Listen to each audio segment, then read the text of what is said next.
for last 15 minutes. There was some technical issue, and I hope you understand that this is something which is not in our hands. Somehow, ma'am was not able to join. It was not permitting. Rest all of you could join. She could not join. Nevertheless, I would like to introduce Rachita ma'am first. Rachita ma'am is a certified and trained mindness and happiness coach, and she has helped many schools and corporates. So today we are privileged to have her here, and she is joining us all the way from Allahabad, though distances do not matter now in virtual world. So once again, apologetic for the delay, and I hand over to Rachita ma'am. Rachita ma'am, just ensure that we have to end at 1:30 because children would have their coaching classes and all. So just keep definitely, right. Thank you. definitely. Over Okay. to you, ma'am. Jyoti ma'am. Hello everyone. Good morning. Without taking much of your time, let's proceed. So today we are here to discuss about the stress and anxiety that we experience whenever we face any challenging situation in life, and what it is all about. So today we are here to understand the logic and meaning of our emotions, and let's proceed. So as you Ma'am, can see. is the slide visible? No, ma'am, it's not visible. Yeah, now it's visible. Can we go on the first slide, ma'am?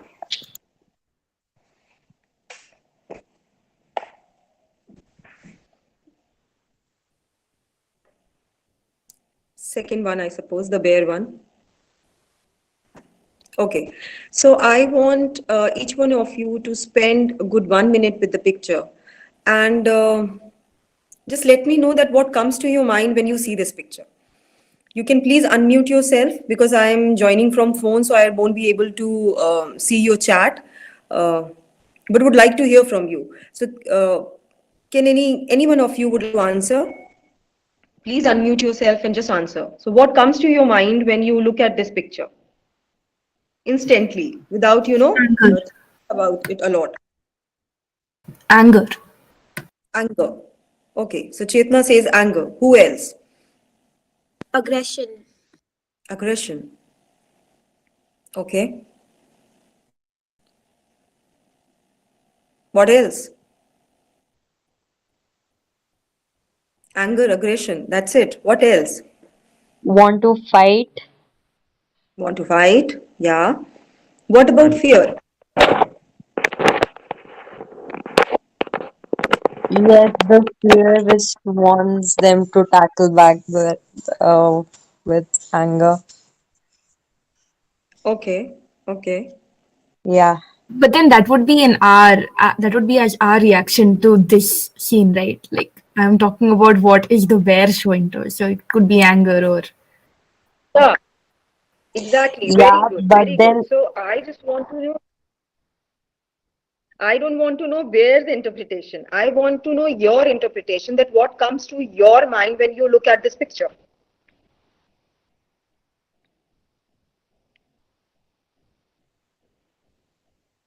yeah, so anger, that is what anger, Come aggression, on. fear, as some of us have said. I feel that Okay. So maybe anger comes to your Anger and frustration. frustration. Okay. Don't you feel scared after seeing this picture? No. yes, Yes.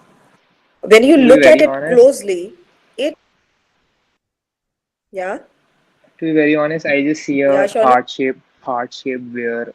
I just literally see that. Okay. Okay. That's some interesting interpretation, I must say. Yeah. Who else? He looks hungry. So definitely, if you look at it, he looks hungry.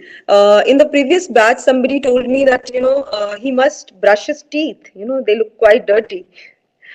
So we have our own interpretations, but when we look at it closely, somehow it's a mixed bunch of feeling that we feel. So uh, we feel anger, we feel frustration, and then Ma'am, somewhere beneath all the emotions, yeah. ma'am, I don't know why it feels like he's yawning. Somebody told me this thing in the previous batch also. So, on the lighter note, it feels that the bear is yawning, must be feeling sleepy. But when we talk about a bear, okay, let's not talk about a bear. Now, these were some interesting thoughts. Thank you so much for sharing with me. Let's go to the next slide and let me give you a situation. Jyoti ma'am, please change the slide. Next slide.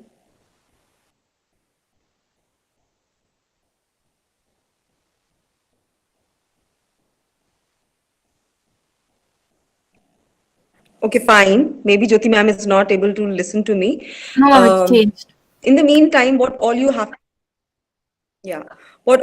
to do is that, please close your eyes, everybody. Just close your eyes and listen to me carefully what I'm trying to say. So now I'm going to give you an extension of this situation, of this image, and let's discuss that what comes to your mind. Okay, so everybody, please close your eyes and listen to me. So imagine that you have gone for a holiday on mountains with your family. And one fine day, you decided to step out into the woods. It was a sunny morning, a gentle breeze blowing all around you, branches swaying, birds chirping, and there was no other noise other than the crunch of leaves under your feet. You were completely lost in this peaceful moment. You were just enjoying the calmness that it was giving to you. All of a sudden, you were disturbed. This relaxation, this calm, this peace was interrupted by a twig snapping behind you. You turn around just to find out a grizzly bear standing in front of you. You coming straight away, face to face with a huge and mighty bear. Stay in that moment, feel it, absorb it, and just tell me what you did. What was your behavior?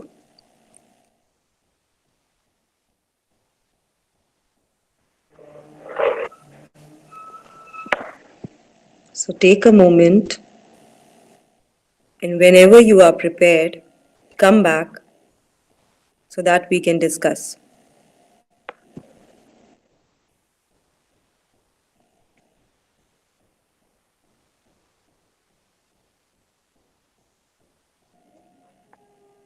Okay, so people, come back and let me know what comes to your mind and what you did in that situation. When a mighty grizzly bear was standing in front of you, what you did. Anybody who would like to share?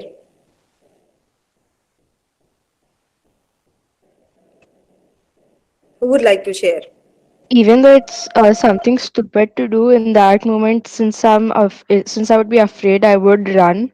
I would try to make a run for it, because in that moment I wouldn't actually see the situation and know that it can chase me.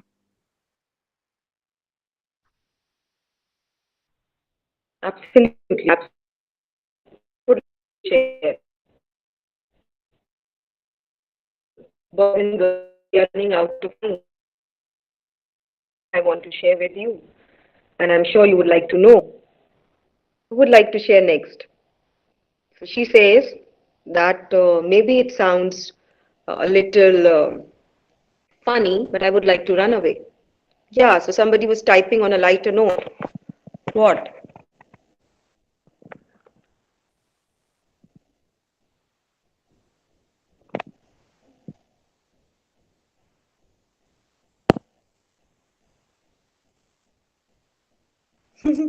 So Aditya says, on a lighter note, I would like to wake up, drink water, and sleep again.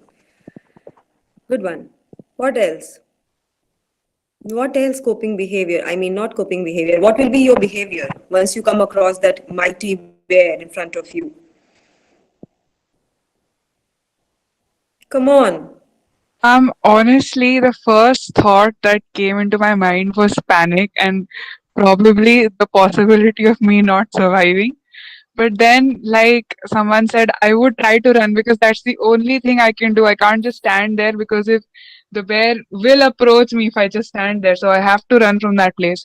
But quite honestly, the first thought is like, oh my god, I'm going to die. Yeah.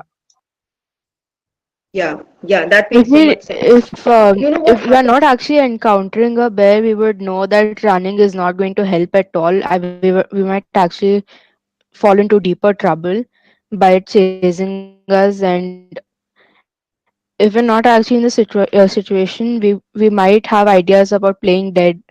But when we're actually in the situation, we know that because of the fear, we will be running. Yeah. So people are saying that, okay, so if you call the Spider-Man, Priya, do let me know what the Spider-Man says to you. Um, Coming back to the topic, Mom, you know he'll what? airlift me out of the place. Oh, lovely, lovely, lucky girl. So the thing is that, once definitely you will decide to run away. That is the spontaneous thought that will come to your mind. Let's run. And as somebody clearly mentioned that, maybe we won't run, we would just freeze out of fear or because of fear of death whatsoever. So the thing is that, the fundamental, our brain is very weird. Yeah, so somebody says that hide behind the bush. And these are so no important contribution in terms of behavior and answers that you are making. So let me just clarify that the basic behavior of a brain, the um, fundamental behavior of a brain is to actually save you from danger. That is all a brain knows. The fundamental function of a brain is to save you from danger. And why I'm saying this? So let's find out a little history about a brain.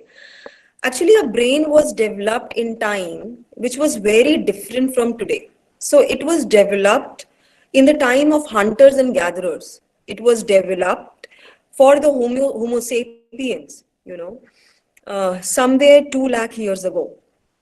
So somehow our brain is at time, and the history of human brain actually tells that the stress that we feel from assignments or school related work or performance related activities or exams, it was unknown to the brain for hundreds and thousands of years. The brain was only capable of absorbing only two kind of stress. First was your danger that a bear is coming to kill you. And second was famine, that is hunger, starvation.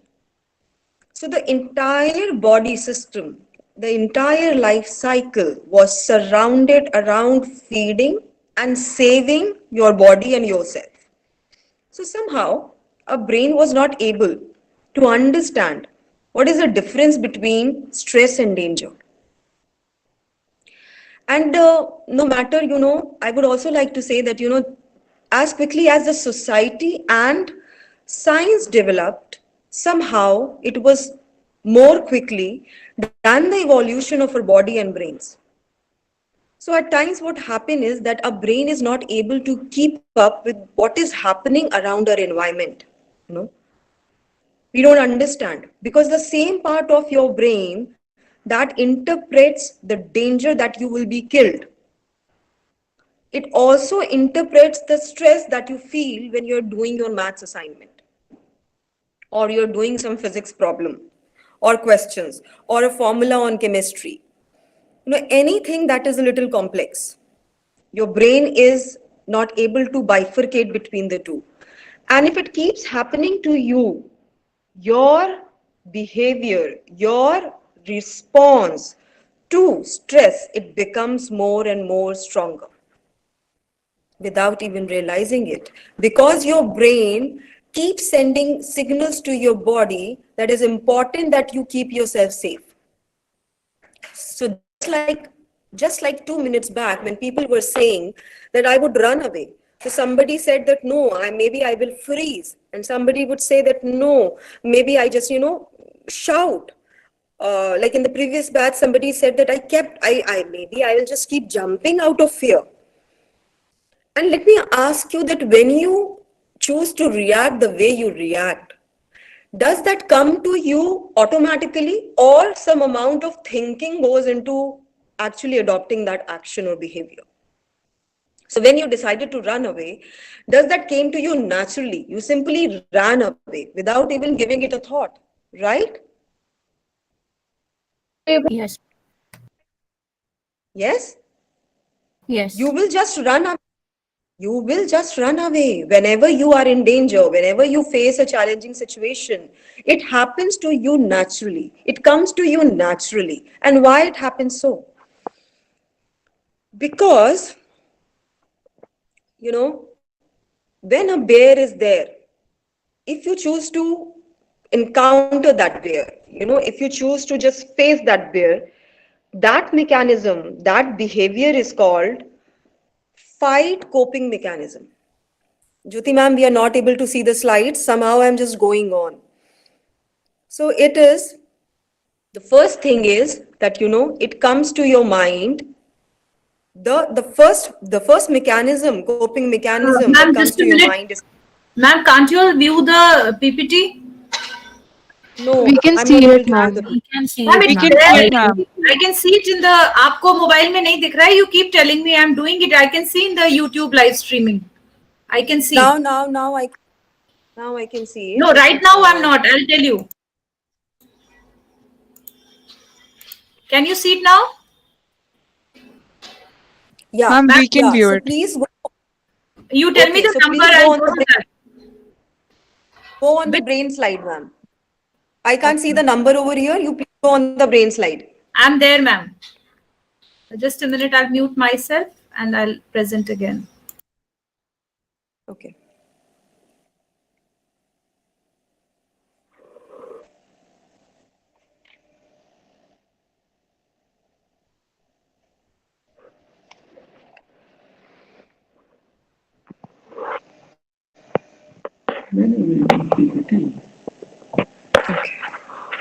Rachita ma'am, you continue. It's presenting. You cannot see, but children can see. आप बच्चों से पूछ लीजिए कि slide दिख रही है कि नहीं, because I'm on mute.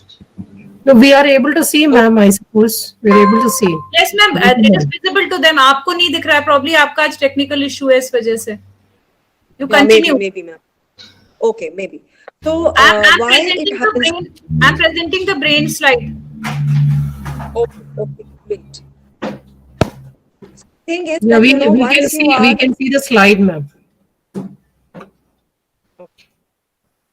So the thing is that once we are, whenever we are in a challenging situation, three options automatically come to us. So first is that either we will fight the bear, or we will run away. That is the flight option. And third, or we will, hide. Somebody said that I will hide under the bush.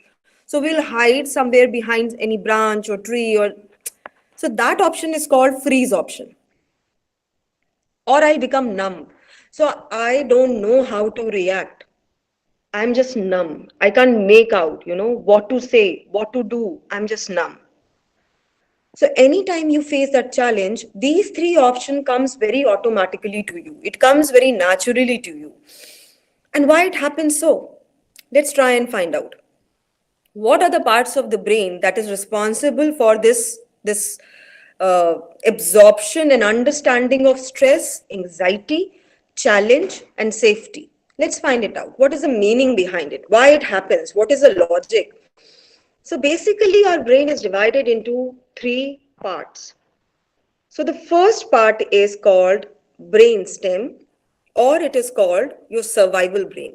So why it is called survival brain? Because this part of your brain is responsible for your body. anything related to your body has to do with this part of your brain. So it is like whether it is about sleeping or your movement or exercise or gym or food or heartbeat rate or your blood pressure or your breathing, whatever, the list goes on. It is basically related to our survival brain. All such operations is governed by our survival brain. Next comes in the picture is your emotional brain, which is also called limbic system. So now what does this part of the brain do? Actually, this part of your brain is responsible for all the emotions that you go through. Your happiness, love, jealousy, hatred, anxiety, stress, fear, whatever. All the emotions are being governed by this part of your brain. Now comes your third part. The third part of your brain is called frontal lobe, or it is called your smart brain. So basically, this part of your brain is responsible for all your rational thinking. So, your communication, your writing, your verbal abilities, your rationalizing ability, anything related to rationalizing things or finding logic behind things is basically related to this part of your brain. That is the third part of your brain. However, whenever your mind experiences overwhelming stress, whenever your mind and body feels that you are in danger, all the energy of the brain is pulled and it is sent to the survival brain. Why it is sent to the survival brain? So that it can function more rapidly. So what happens as a consequences is that you will feel trouble catching up with your breath. Why it will happen so? Because your heart will start pumping in a raised speed. And why it will happen? Because so that you can pump in more oxygen, you can get more breath, your body can have more and more oxygen within, so that it has that energy to fight back. Then the entire energy is actually sent to your limbs, your hands, so that you're able to run, that flight option, which we were talking about, that in case if we come across any bear, we will just run for our life. So the entire energy goes down to your limbs and your hands so that you can run for your life and you can save yourself. Then the energy goes to your emotional brain. Once it is done with the survival brain, it goes to your emotional brain. And what does the emotional brain do?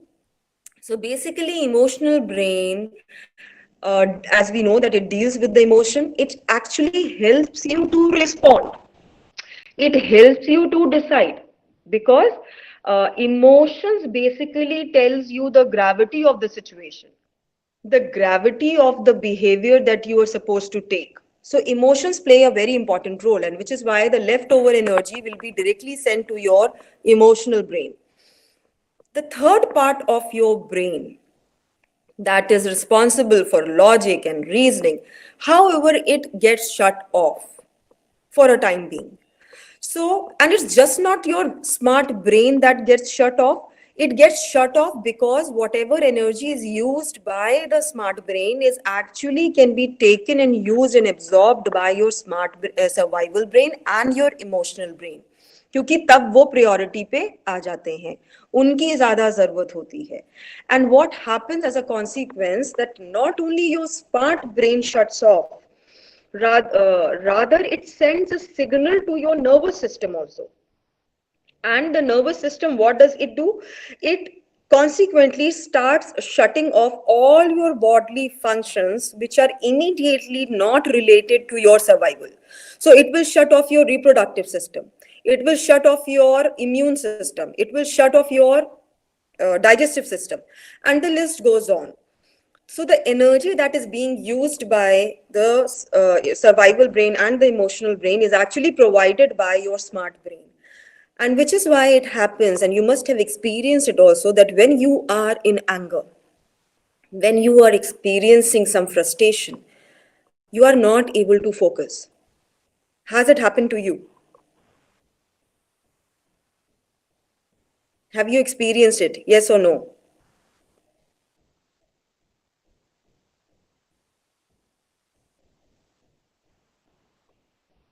Am I audible, people? Hello? Could you just repeat your last sentence again?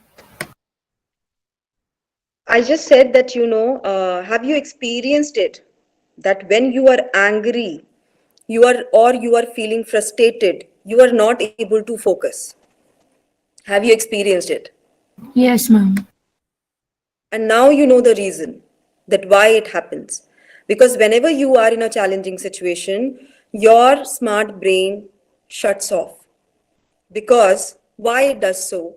Because the brain and the body was made in such a synchronization that if a body is in danger, the brain, however, interprets it, that whatever functions are more important will be given priority. So the part of the brain who are responsible for saving you is given priority so that you are able to first save yourself. Because if a bear is actually there to kill you, obviously you will not sit and solve algebra problem. You will not learn French. You will pull up your energy and run away for your life, right? Yes or no?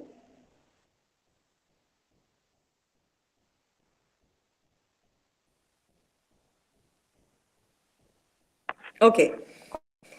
So, why it happens that you memorize all the negative experiences more? Why it happens? No, if such episode has ever happened with you will always remember it. Your brain will always remember it. And faintest, even if anything distantly even happens, something close to it, that experience, your brain will immediately trigger those coping response, fight, flight, or freeze. Why it happens so? Because as I already told you, that your brain was built in a time which was very different from today. It was built in the time of Homo sapiens. So somehow our brain was wired in a manner, it was made in a manner that we were supposed to, or we are actually, we do remember all the negative experiences more than the positive experiences. Is it true or not? Yes or no? Yes, ma'am. Right? We experience more negative experiences more than the positive experiences. And you know what it is called? In scientific terminology, it is called negativity bias. That a brain is actually fundamentally made in a manner, it has been designed in a manner so that we memorize the negative experiences more than the positive experiences, just so that the why, because the brain was made in the Homo sapien time, right? So it was designed in a way so that the Homo sapiens memorize all the negative thing that has happened to them so that they can avoid all those things in future and keep themselves safe. Understanding? Any questions so far, or Ma'am, should I but just so move is ahead? it the same with the positive experiences, right? I mean, they're as influential as the negative ones. So it cannot Right, be like right. we are always in a negative bias, because it depends on the situation that we are in. It is dependent on completely how we feel, and on the basis of how we feel, the negativity bias or positivity bias will be experienced, I believe. Yeah, the thing is that, thank you for sharing your thoughts. But the thing is that when you sit and, you will try to introspect for your own self, it happens that, negativity or negative experiences or sadness or pain, it comes very naturally to us. We do an activity with the corporates and individuals when we do that, wherein most of the people say that we feel more driven towards people in pain than in pleasure. So if But then somebody that has done, don't you think that would contradict this whole popular adage that is happiness is contagious? let's not get into that because it's a very broad subject. I would definitely like to answer you, and I can send you my mail ID and we can definitely chat over that. But the thing is that there is science behind everything that we see, we take, and we believe in. And what the science says is that our brain was designed in a manner so that we remember all the negative experiences more, so that we can keep ourselves safe in future from all those such experiences or behavior, right? So even if somebody has done wrong to you, that too even just for once, you will remember it for your life. And maybe you will have that trust issue with the person. It becomes very difficult for us to open up with a person who has done wrong to us, considering this negativity biasness that we have inside us. This is inbuilt. We can work over it. We can change the ratio and proportion of negativity and positivity bias. That's all is acceptable, but this is how we were made. This is who we are. That's what I'm trying to say. I'm not negating what you are saying. I'm just saying that can happen with time and practice, but this is what is there. This is what it happens. It has been happening. And why it happens? Because of the science. There's a reason behind it. I hope I have made myself clear. Yes, ma'am, I do agree with you that yes, they might be stronger than our positive feelings. Like the example that you said, that we might hold grudges against a person more than we might think about what a person did to help us or whatever, right? But I was just saying that in certain times, it is not always like it is the negative thoughts that come to us first. It completely depends on how we feel at that point of time, right? If we are feeling really happy, Yeah, then it could be that definitely. we could be reminiscent of happy events or memories. If we are extremely sad, then yes, the negative emotions will come to us more easily than the positive ones. No, No, no, Chetna, I I think what what ma'am's trying to say is on the long run, you will remember the negative experiences that you had more than the happy experience because that is what affected you a lot and it traumatized you. But it don't you traumatized think you, it yeah, traumatized you more because yes, ma'am. there's a scientific reason that your brain was designed in a manner. Your brain was designed in such a manner. You are not doing it deliberately. It is happening to you. Like you are running away from the bear because it is coming naturally to you. It is happening to you. You are not deciding it. So there are certain mechanisms, there are certain cycles that has been, we are born with it. And yes, for sure, nothing is forever. You won't feel negativity always. You will not feel happiness always. That is there. Because every emotion has a mixed proportion inside us. What we feel at certain moment and what we don't feel at certain moments, generally we think depends upon the environment.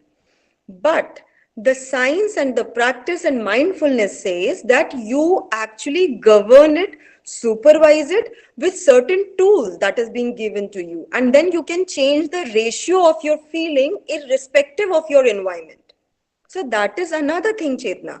What you are saying is definitely acceptable. I am not negating it. What I am trying to say is that we are made to think like that. Are you understanding? Rachita, can I Yes, add something if you don't mind? Yeah, yeah, ma'am. Yeah. I read what Chetana wants to say. Maybe I teach her. She's getting Yeah. confused in the two statements. Happiness is contagious. That is, when you are happy, you spread happiness, you get attracted towards happiness, and happiness attracts you, right? But Chetna, get the topic right. Here we are talking about distress. Once you are in distress, happiness, you don't think of happy moments. You think of negative things that have happened to you. Do you get the difference now?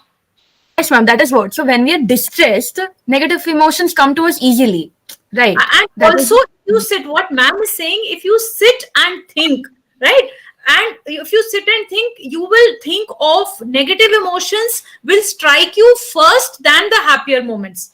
If you sit coolly and think, you will think of the moment when you were insulted by somebody. That will hold a higher place than the moment when you were praised. That is, Rachita, correct me if I'm wrong. For example, Yeah, yeah, ma'am. That's what. No, I would like to when give a simpler. Maybe ma'am, I got it. I it may understood help. what Jyoti ma'am said. Yeah, I got it. Uh, Moreover, But it's to So it safeguard may ourselves from future harm. I think that is the core point. exactly, that's what I'm trying to say. Just let me give another very simple example to you. So just imagine that कभी कभी life में ऐसा होता है कि हम किसी गर्म चीज से जल जाते हैं, राइट? सो कभी प्रेस से छू गया या कभी गैस पे काम कर रहे हैं and we get burn forever in our life. This is what I'm trying to say. Let's not get into the intricacy and beneath, try to read between the layers and lines.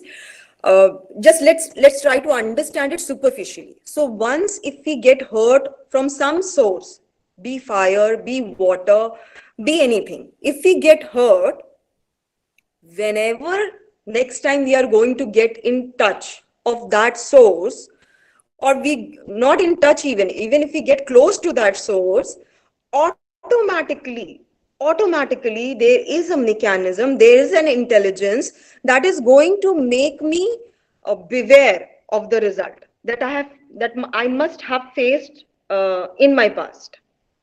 Am I able to make myself clear, or I should explain it further? no, ma'am, got it.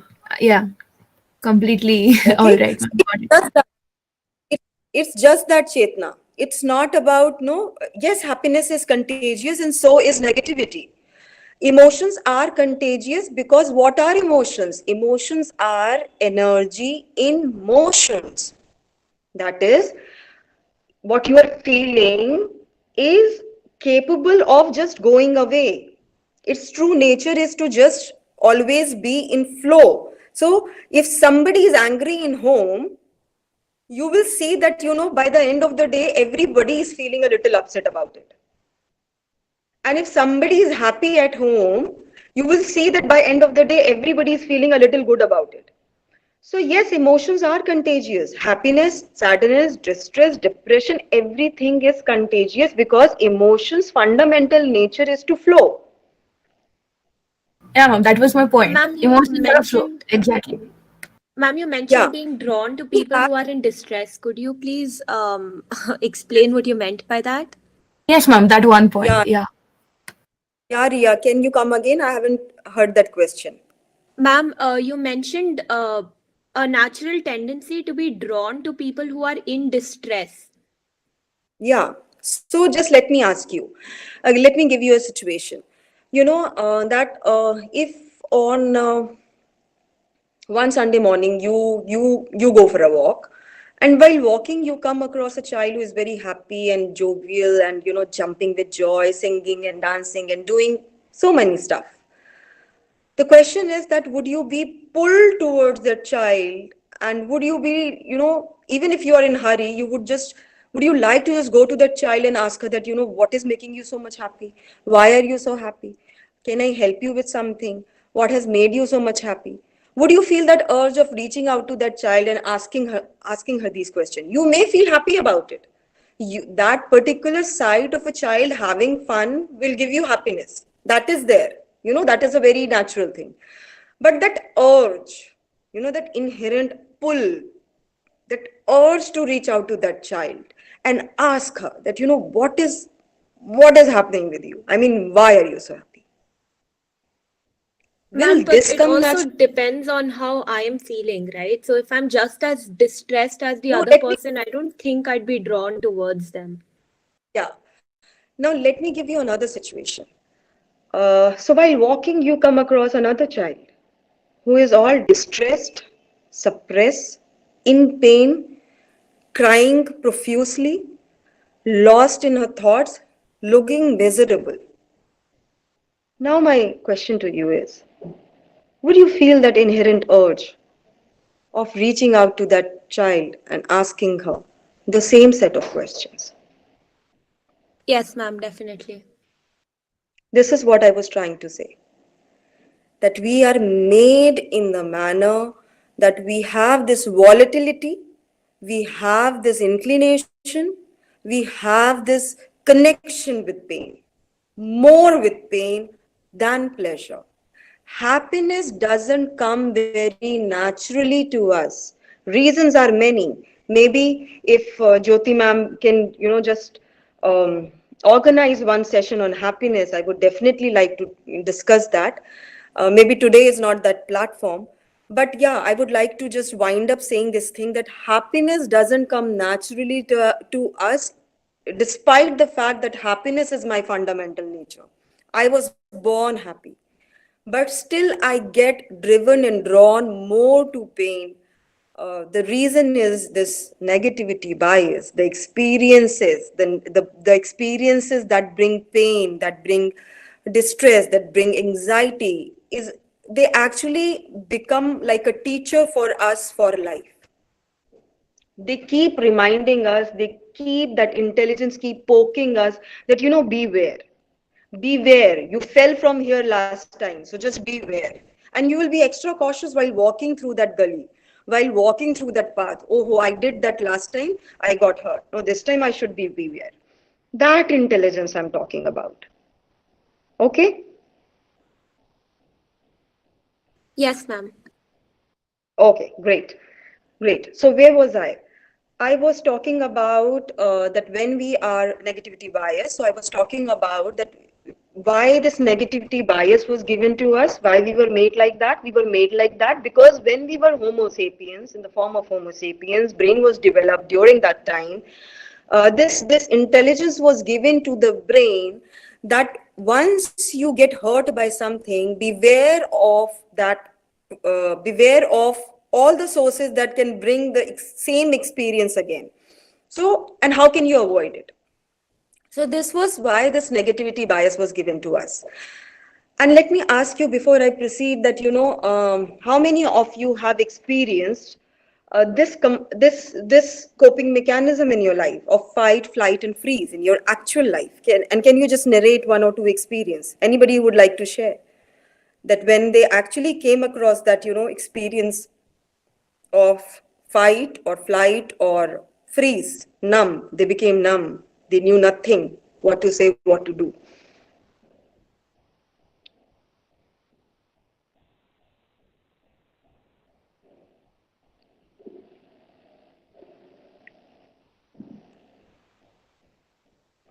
Anybody?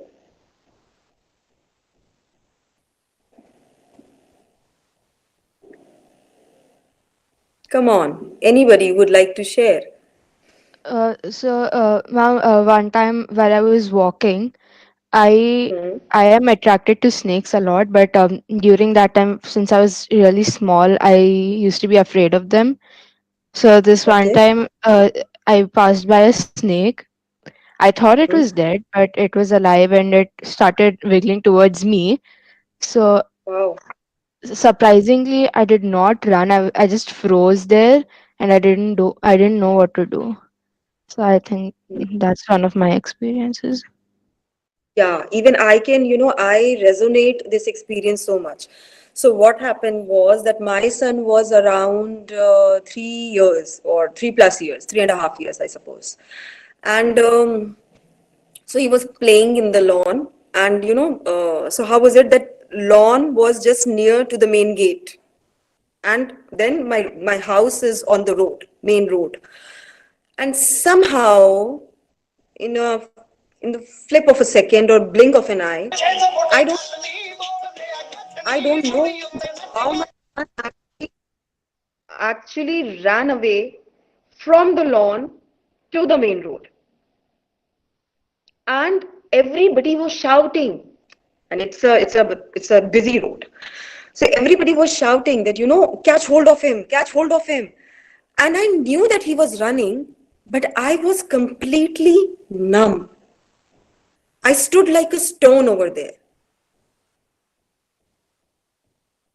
So, even knowing that this is not the right thing, but then was not able to do because my mind was not working. So this was my first hand experience of one of the coping mechanism. Anybody else who can just recall or recollect something like that? Mom, but I noticed that when I was younger, the first Hmm? thing I would do when I encounter danger or some situation that I don't know what to do, I would just freeze. I didn't I don't know why, but Yeah, I never thought about what to do in that situation. yeah. But now if I think probably if I go into the same situation, I would maybe think about it even for like 2 seconds, I would Yeah, think about it and then react. But during that time, yeah, it was just fear. It was just plain fear. There's no thinking about it. yeah, yeah. This makes so much sense. Yeah, absolutely. And why? Because again, that negativity bias. We now, since you have experienced that fear firsthand, this time you will be prepared. Or Ma'am, I maybe think after 2 seconds that or 3 seconds. that is how, like, when people uh like some people, when they want to get over their fears, they go, like, I have seen some people who teach, like, for example, one of my cousins is afraid of heights. So Hmm. when to help her out, someone took her bungee jumping. In her first Yeah. and second tries, she was really afraid and she cried and she screamed and all. But like Hmm. after a few times, she realized that it's all right, nothing's gonna happen to her, and she rearranged herself and she wasn't afraid anymore. So I think it was the mechanism of the brain telling her that it's all right, and since she's already experienced it, she knows how it's gonna end. Absolutely, absolutely. Very well said. So coping mechanism actually comes in picture when a thing is happening to you for the first time. But once the thing repeats itself, then that negativity bias takes over and it start behaving like a teacher and keep telling you that you should be cautious of it, but then you can go ahead with it. Understanding? Ma'am, can we go to the statistics slide? Because I'm not able to see, so if you can please change.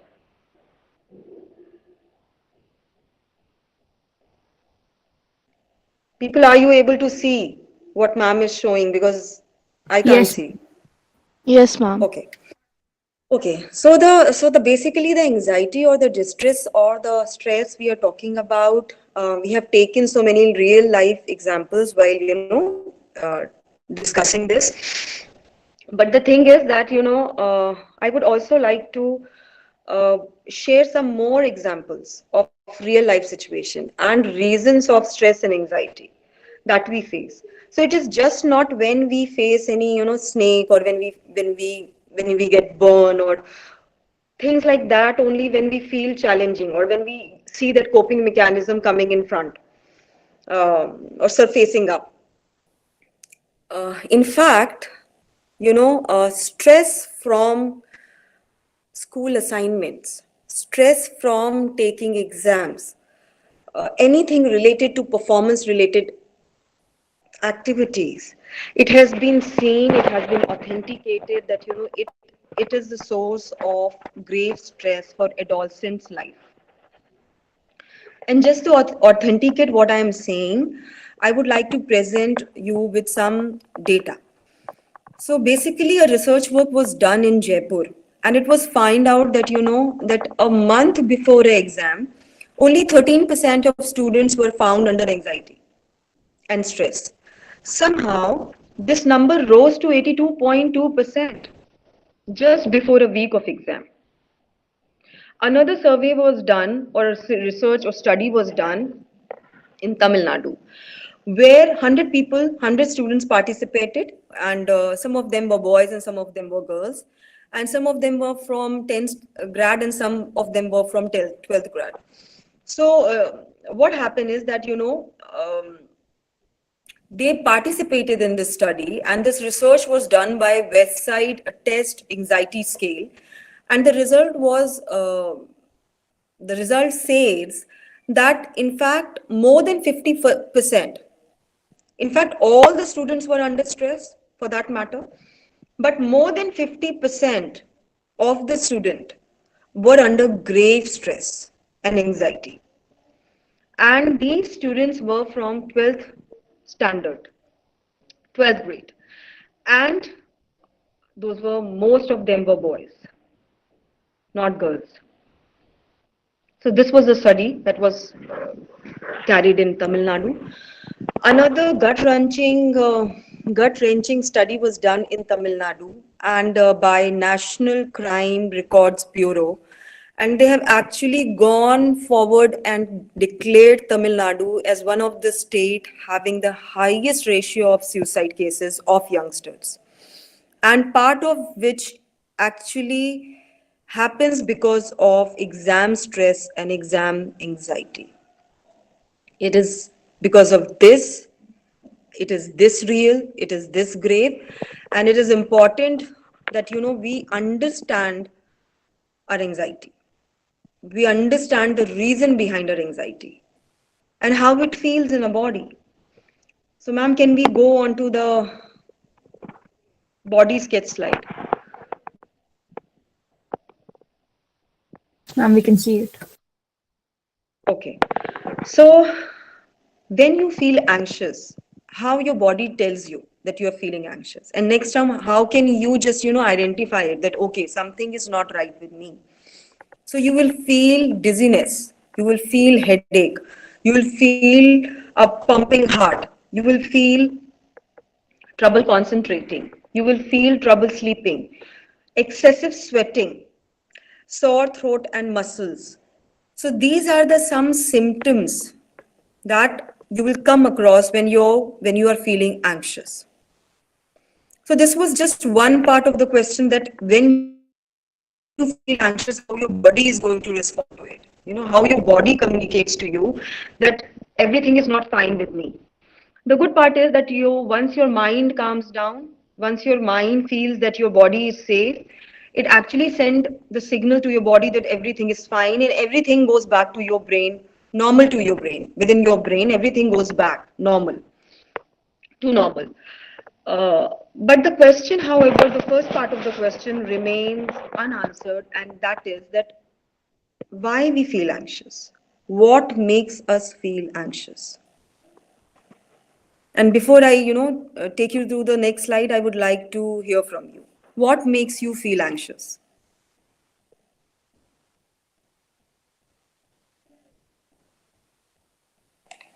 The constant pressures of achieving success, whether we're going to do it or not, all of that gives us a lot of stress and anxiety.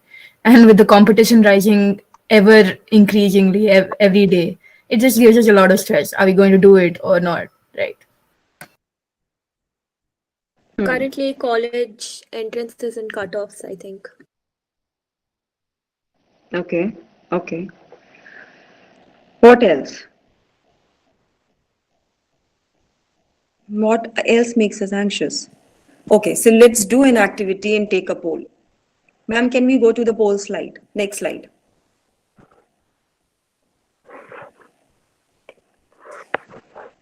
So are you people able to see? Yes, ma'am. Okay. So here are some of the sources of anxiety that I could, write it for you people. You can add it, you can add something if in case you want to. But how we are going to do this activity? So here are these 1, 2, 3, 4, 5, 6 polls. And I know superficially when you're looking at it, it may feel that, all of this contribute to my anxiety, right? Yes, ma'am. Yes. But what I want you to do is that please write it down. All the reasons of anxiety, please write it down and start allotting percentage to each source. That is on the scale of 0 to 100. Just start writing a certain number that you feel.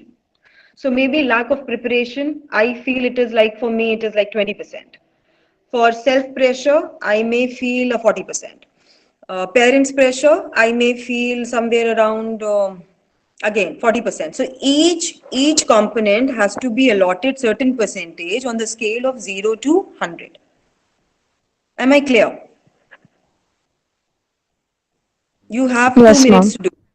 Okay, so you have 2 minutes to do it, and only 2 3 people are talking to me, and बाकी क्या कर रहे हैं?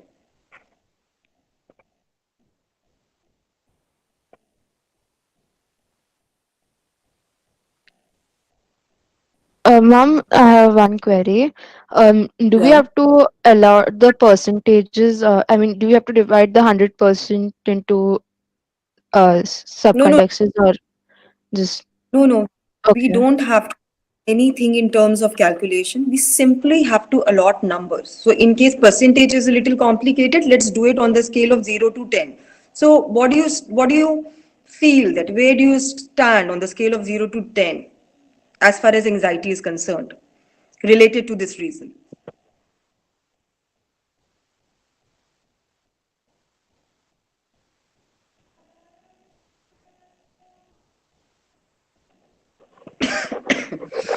So you have 2 minutes and so that we can,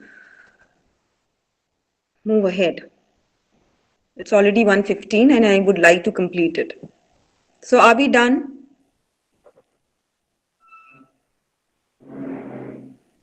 Yes, ma'am. Okay. So once you have given certain number to each component, now I would like to ask you, ma'am, please go to the next slide. What is your coping mechanism? So now you have identified your bear. Uh, can any one of you share which component actually took the highest ranking among the six for you? Who would like to share? I mean, there's no Who would like to? highest rank as such. There are like three three categories that share the same position.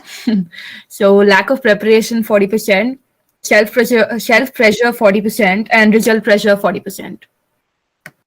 Okay, okay. Self pressure, lack of preparation, and third one was Chetna, Result pressure. result Result Ma'am, pressure. pressure. Fine. for me, it was lack of preparation as well. Okay. So, in addition to what was lack of preparation? Vandana, I'm sorry, I didn't get the question, ma'am. you said that and lack of preparation is added to it. So, added to what? What were your component that were scaling high?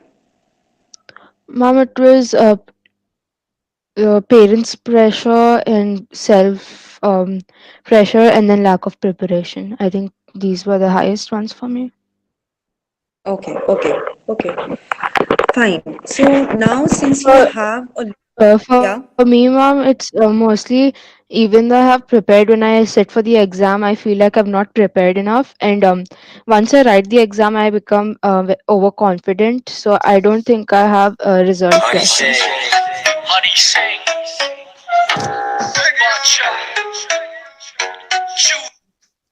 Nice music, Arav, but can you please put yourself on mute?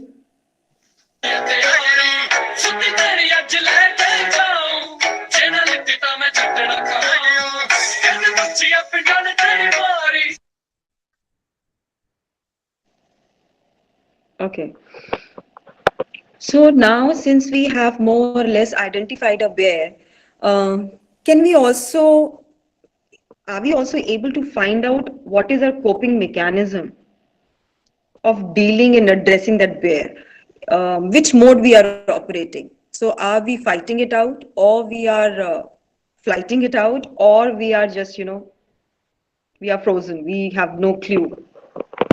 What is your coping mechanism? Can we go to the next slide, ma'am? So are you panicking, or you're not reaching out at all, or you have withdrawn? You have no clue, or you're being irritable, you are getting into arguments, or you're procrastinating. How you are dealing with it? So in case if you're panicking,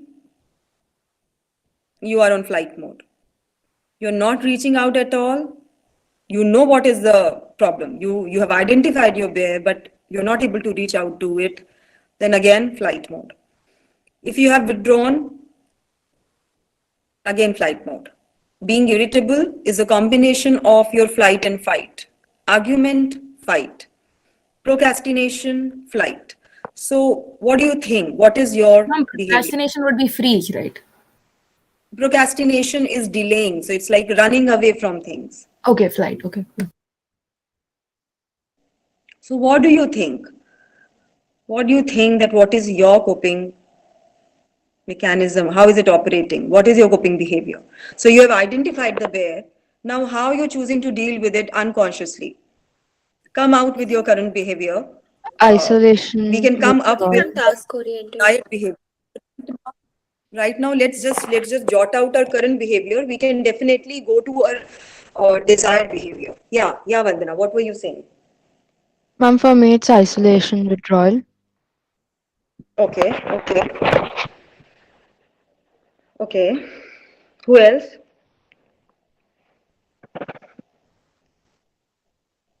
Who else? Ma'am, I would say fight and flight. That is a combination of fight and flight. Being irritable and argument. Hmm. Okay, being irritable in argument, right? Got it. Who else?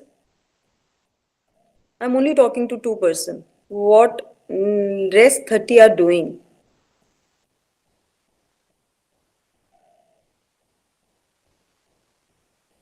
Come on, people.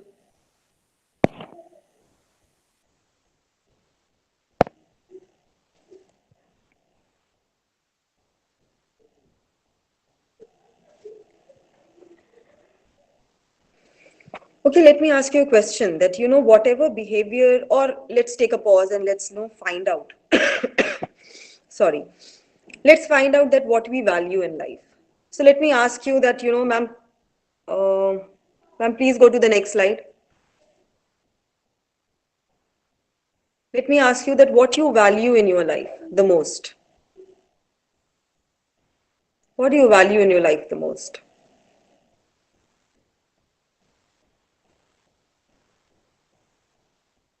So in case if I value I my health, think, yes, yeah, we would value health, respect, and I think being comfortable in life and being happy in life and not having okay. any regrets for doing anything. So in case if you're able to see the slide, I have given you few pictures over here, right? And let me just, define it. What I'm trying to say. So in case if I value my health, I'm going to wear mask. I'm going to maintain distance. I'm going to move out occasionally only if it is required. So I'll do everything which is going to support my value in life. Okay?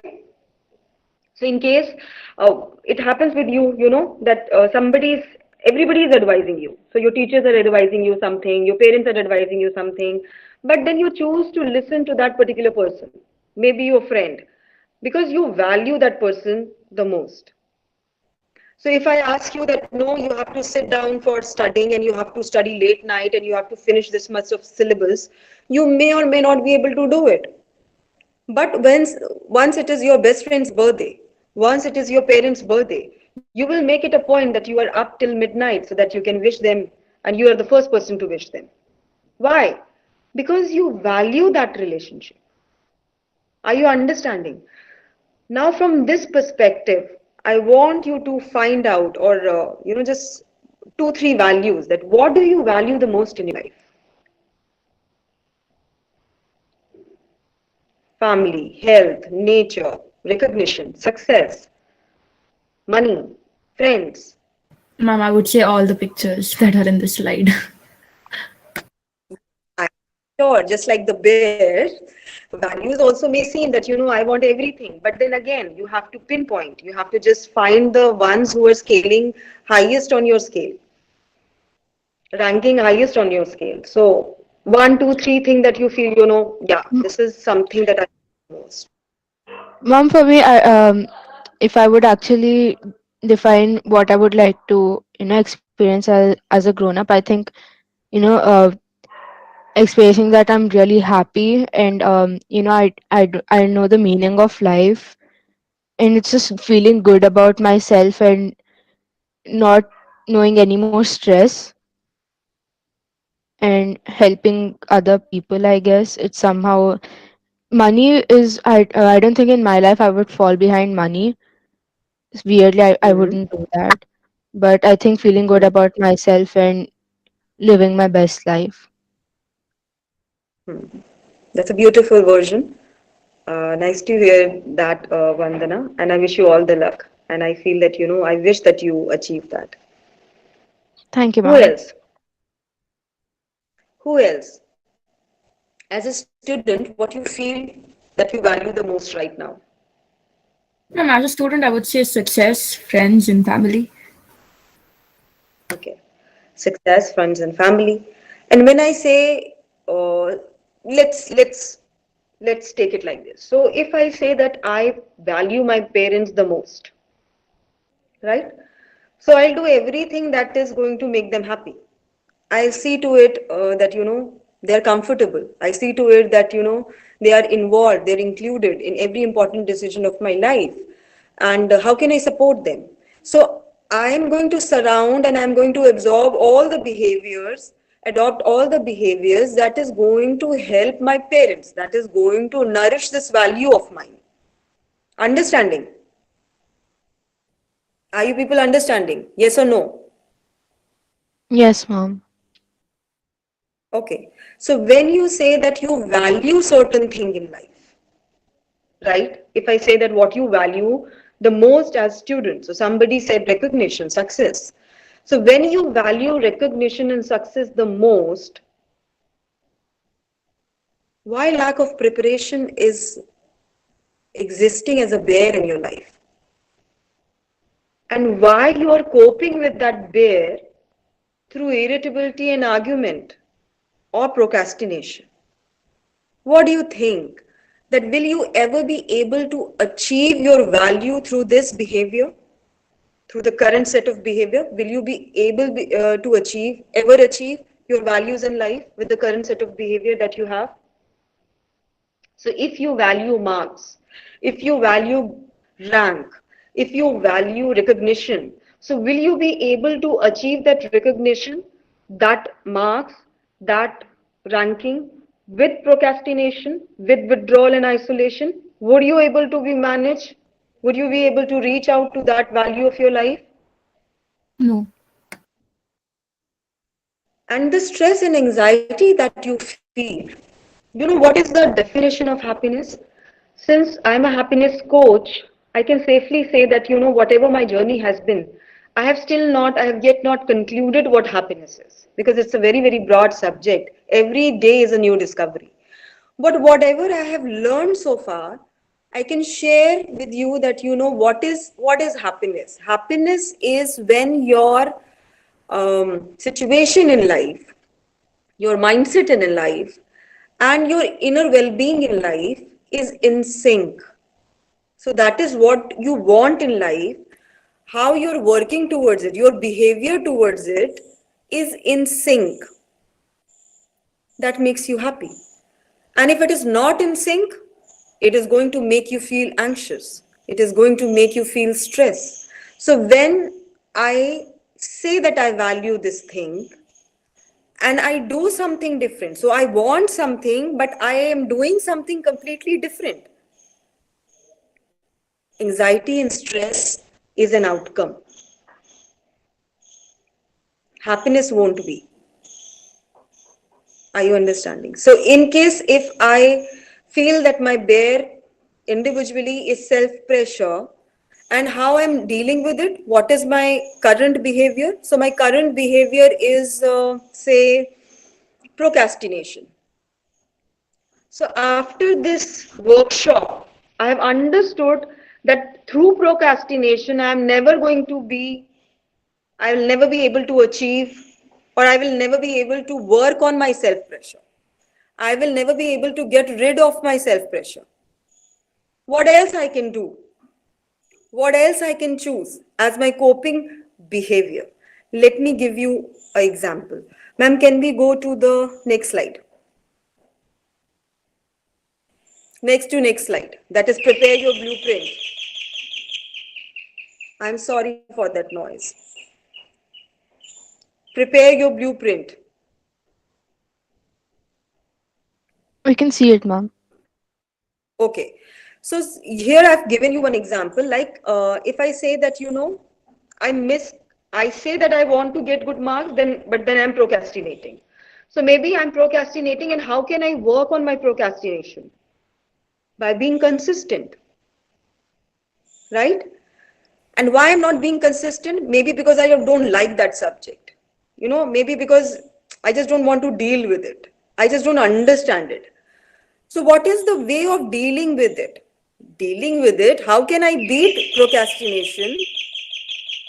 How can I beat procrastination? I can beat procrastination by working on my consistency, right? How can I work on my consistency? I can take that subject and divide the entire syllabus into small targets for myself. So maybe I can just give a target of one chapter that I'm going to complete in 3 days of that particular subject. And like this, maybe I'll be able to achieve, I'll be able to complete that subject in some time, which I was not just touching, I was afraid to touch, I was just procrastinating. Are you people understanding?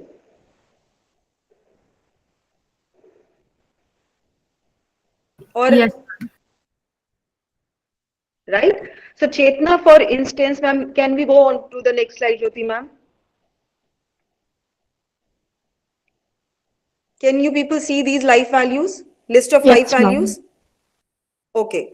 So the thing is that, since you have seen that this was the problem, since Chetna, you have identified that this is my bear. So what was my bear? My bear was result pressure, my bear was self pressure, and and my lack of preparation. Somehow it connects the dot. Because I'm not prepared, I am afraid of because I'm not prepared because I'm not prepared, I'm afraid of, I feel the pressure of results, I may not be able to perform, right?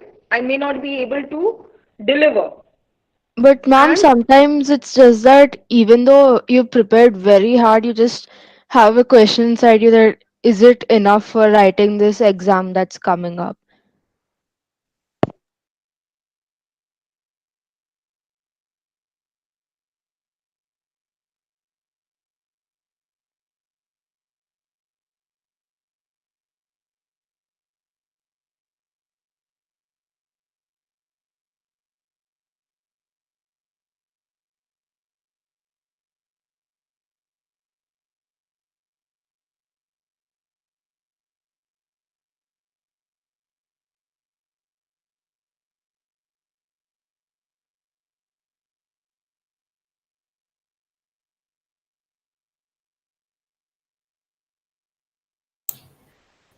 Is ma'am there in the meet, or I think she got disconnected?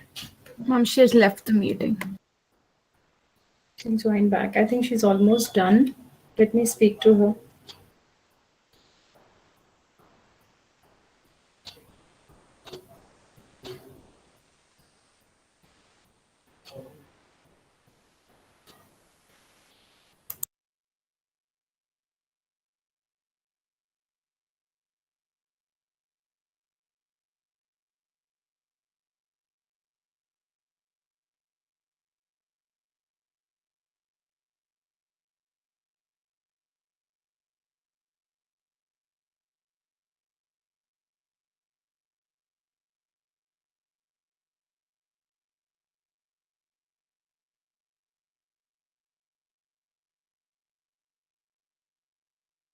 Ma'am is joining back. Just 2 slides left.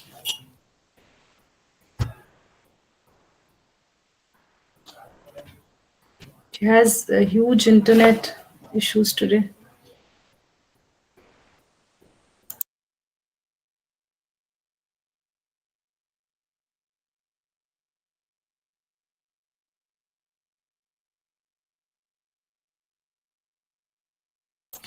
Okay, I think I'll quickly wind off the 2 slides. I'll just, she's not able to join. Can you all see the slides? Yes, ma'am. Okay, next, she wanted to speak about the coping skills. First comes the identification of your constraints. You must know your weaknesses and strengths. And then how you cope up will depend from individual to individual. Best thing that helps is through breathing techniques, breathe in and out, being mindful, being conscious about what is happening to you and what are my coping skills. If I teach you to cope, or I'm speaking on her behalf, since I attended her session yesterday, I heard her speak. So what she said was, if she teaches one coping skill here, it will not suit to all. So you have to identify the coping skill that helps best for you. For some, it may be music. For some, it may be pranayam. For some, it may be just playing an instrument. For some, it may be just talking. So, but most important here is that you have to identify your own coping skills. And for identifying your coping skills, you have to first identify your weaknesses and strengths. Your strengths have to overtake your weaknesses. That is how coping takes place, right? And always remember that there is a solution to any problem that you face. Giving up is not the solution. Fighting back with any problem, any hurdle, any anxiety is what we humans have been taught. Just giving up never helps. Never feel disheartened, never feel alone. And in case of any problem, if any one of you is facing, please feel free to contact me. If you want, I can give Rachita ma'am's mail ID. She helps many students under distress. She is a mindfulness and happiness coach. If you are not comfortable telling your problem to me, feel free to reach her out, connect to me, and I will give her a mail ID. So that was all for today. She's not been able to join. She said the net is completely gone. So thank you, children. Thank you so much for being patient for all the technical difficulties we had today. And stay relaxed, completely stay relaxed. Best will come to you. With this conviction, just move ahead. Okay? Thank you, children. Have a great day. Thank you, ma'am. Thank you, ma'am. Thank you, ma'am. Thank you, ma'am.